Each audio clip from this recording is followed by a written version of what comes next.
Hello everyone, welcome to another video. In this video, I will show you how to remove labels on your Google Maps. Now, if you want to remove labels such as, this, you maybe want to remove labels from the, airport, stuff like that, you can do that. However, you cannot remove all the labels, which is a pretty bad thing if you want to remove them all. So basically what you want to do is, as you can see, first of all, what you can do is you can either use an alternatives to Google Maps. So we have Mapillary, we have which is called Scribble Maps, and then we have Atlas, which you can create your own map as well with with this application on this platform. So if you're looking for alternative, this is pretty much the best alternative out there because you will be able to have maps without actually without actually having labels on the maps, which is great.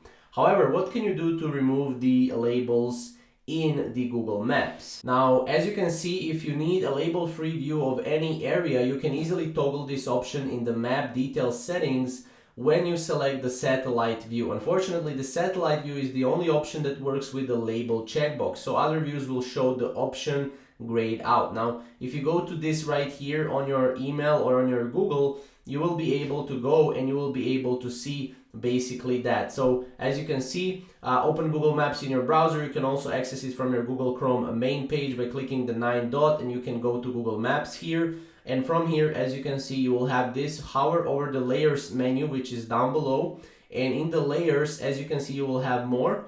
And from here, you can just click labels and turn it off. So the labels checkbox will be grayed out or uncheckable if you use the default view. So you'll need to select the satellite view to activate the labels option. Now, that's basically how you will be able to remove labels from Google Maps. Again, I showed you also the alternatives as well. So yeah, hopefully you guys enjoyed the video and we'll see you in the next video.